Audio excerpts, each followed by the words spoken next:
talk about what accomplishments do you want to talk about that happened for this past year before the pandemic all kicked in? So we were doing record number in work-based learning. Our students were actually going to industry all over the place, into all different industries, from the health sciences to the engineering to construction, HVAC. Our students were everywhere, and it's not that they didn't continue doing that.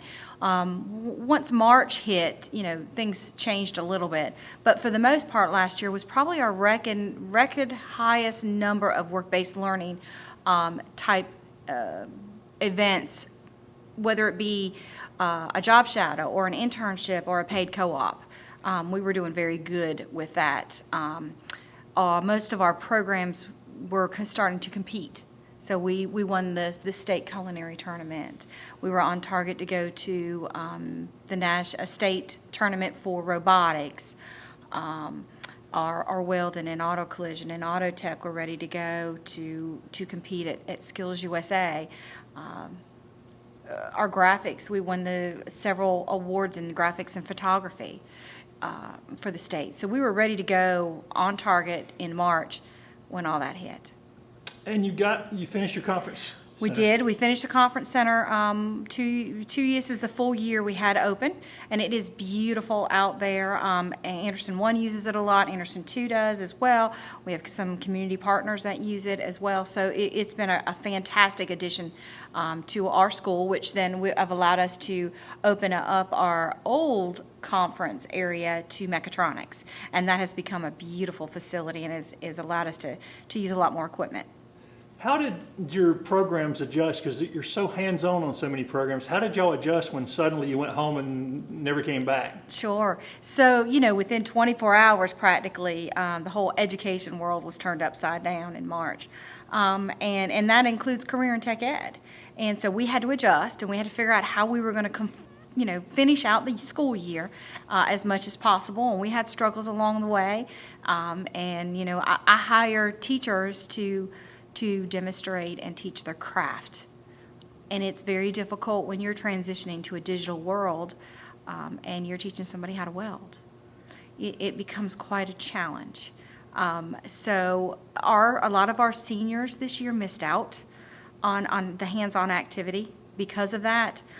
We've tried to go back and try to help individually some of those, but it has just created a huge barrier.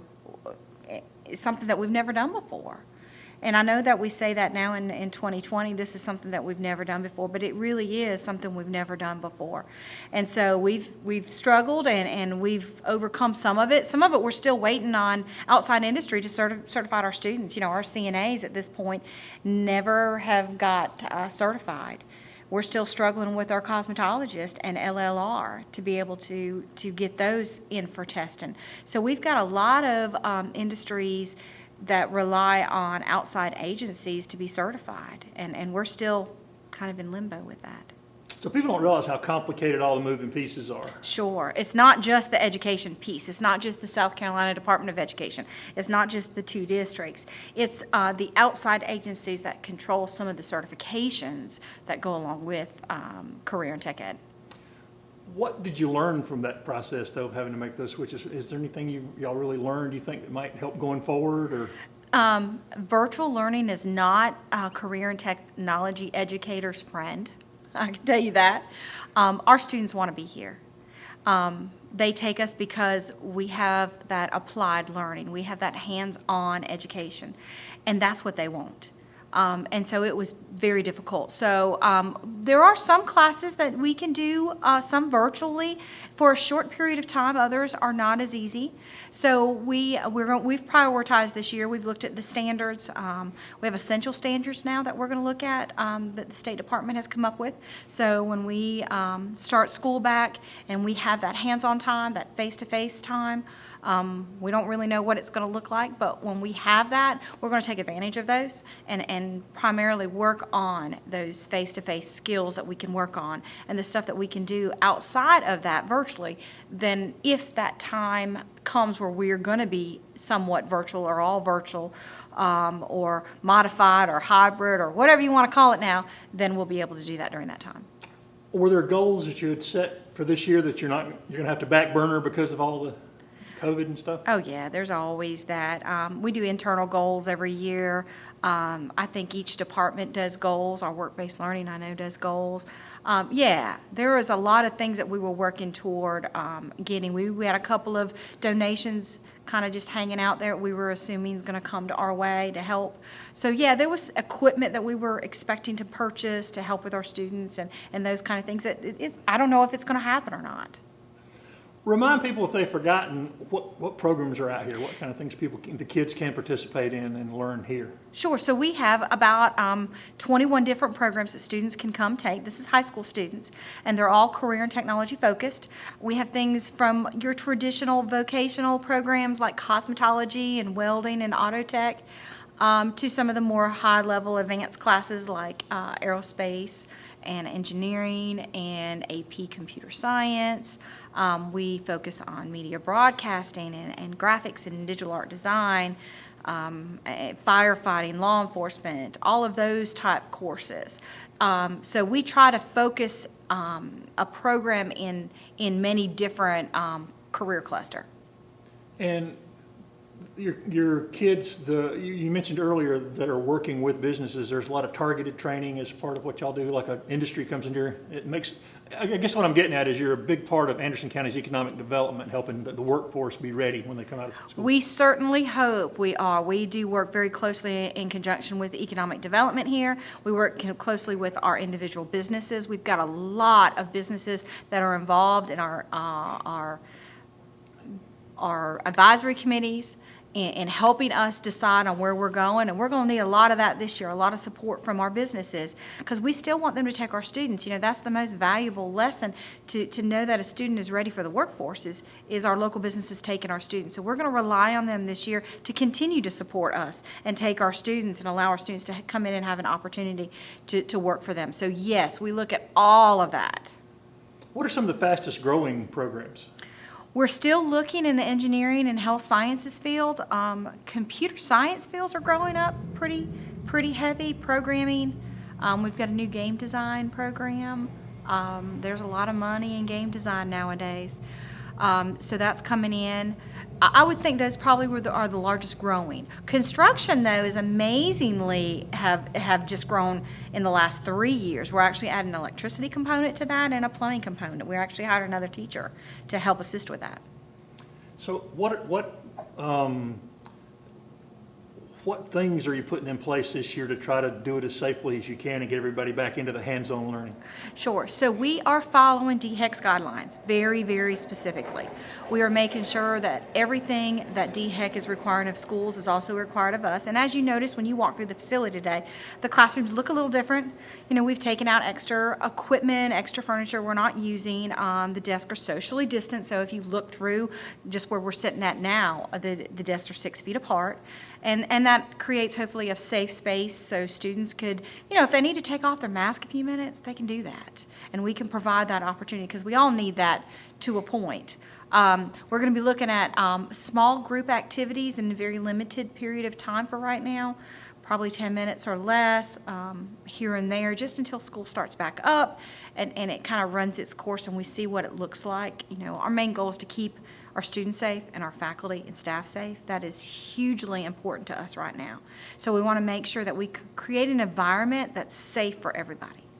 And how are you communicating? Because this is still a shifting thing. How are you communicating with the students and parents mostly? So, you know, we've had a lot of changes the last month. We've had a lot of changes the last 2 months. Needless to say, the last month we've had a lot of changes, not just internally, but also the governor and the state superintendent of education and the South Carolina Department of Education and DHEC have put all these regulations on us. So we've come up with a return to school protocol that we're working with Anderson 1 and 2 on. We feel that we're all in a safe place right now. We have a great plan in place. Obviously, there's going to be more cleaning, a little more hygiene involved, some more additional safety measures. Social distancing, obviously, is the big key to this whole issue is the social distance. So we're going to create that space here as much as possible. And we're fortunate to be able to do that because our labs are bigger. You know, our classrooms are bigger. So this is a classroom and a lab put together, and it's much bigger than a traditional classroom is. So we feel that we can create that environment here. And y'all are ready to go. I mean, y'all are ready to start school now. We will be ready when students are ready to return. We're still scrambling at the last minute. We're trying to get some infrastructure in place as far as some higher strength Wi-Fi. That needs to happen because some of that virtual school may happen, so we need to be ready for it. So our classrooms, for the most part, are spaced out. You're gonna see when you walk through the hallways, they're gonna look a little different because of the non-essential furniture. So some of that's gonna look a little different, but for the most part, our students come directly into our classrooms and they stay in our classrooms for the duration of their time here, and they leave directly after that. We don't have a lot of transitions. We don't have a lot of socialization. They stay in their classrooms and they can socialize, they can get their curriculum, they can learn a skill, and hopefully get that whole student in this one classroom. And how many students are you expecting this year? We are assuming that our enrollment's going to go down a little bit. We still don't know 100% because we have to look at the virtual schools that Anderson 1 and 2 is doing. They each develop a virtual academy. So students have the option to go 100% virtual. When that happens, they can come to us still face-to-face. We don't have a 100% virtual option here in our courses. Clearly, welding is not conducive to that, so we wouldn't be able to create that atmosphere here. But like I said earlier, we create an atmosphere where we have smaller groups together. Yep. Where can people find the most up-to-date information? So clearly social media is the easiest way to find it. We've included those things on our website, and our 2 districts have it on their websites, and they're pushing out on social media. That's the easiest way to find things. I ask people to bear with the education community right now because they're still kind of getting things together and still pulling things together, and counselors are still getting schedules together. So we're all working very hard to get that together, so please bear with us.